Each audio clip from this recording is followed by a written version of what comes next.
Pick it up and hand it to me. Ah, what a good girl. You want a treat for that? So somebody was in my comments saying, how many words can she understand? And other people were saying, it's amazing that she understands what you're saying. It is amazing, but that's what training is. It's creating a language that both you and the animal can speak together. Because you and I, we weren't born knowing the English language, right? But neither was she. She was taught it throughout the years of growing up, the same as you and I were. We were taught how to have please and thank you and how to be cordial to each other. And this was what she was taught too. A little bit every day as she grew, and then she understood the English language, and she knows so many words.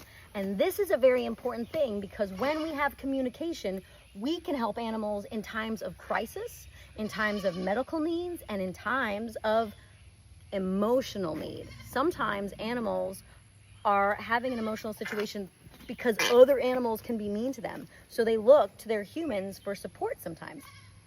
Now, in the last 30 years, animal rights groups have told people that training is evil and it's abusive, and animals should never have to do anything they don't want to. It's a really sweet sentiment. It's a very nice thing to think, but it's pretty naive and very juvenile in my opinion.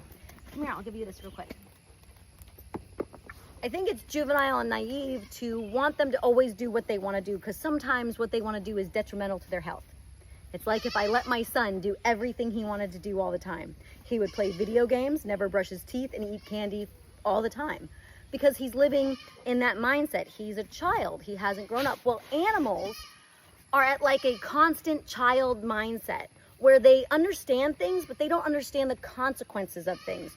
So when we train them, sometimes they're doing things they're not really in the mood to do. If I was to only do her feet when she was in the mood to do her feet, we would never do foot care. But that goes for me too.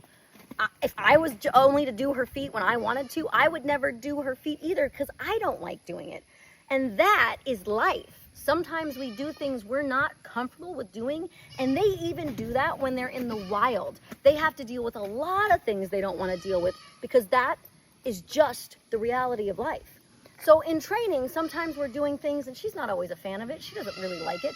But at the end of it, she feels accomplished, and it makes our bond grow closer. So I really, really am a huge advocate for training all animals that live with us, because we, as the smarter species, help them navigate through this world that we created. You know, we're the problem, but we can also be the solution. But we can only be the solution if we have communication, if we can talk to each other. Up, back up. Okay, see, it's facing up. Okay, can you flip it? Yes, you can. Yes, you can.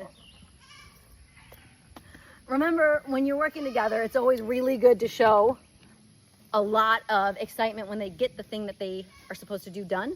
And also, it's important to have change of tone when they don't do what they were supposed to. So my tone, she understands a lot of words, but she also understands the inflection in my tone, and when I am serious, and when I'm in play mode, and when I am like, no, and then when I'm like, yes. These things are all important when it comes to training.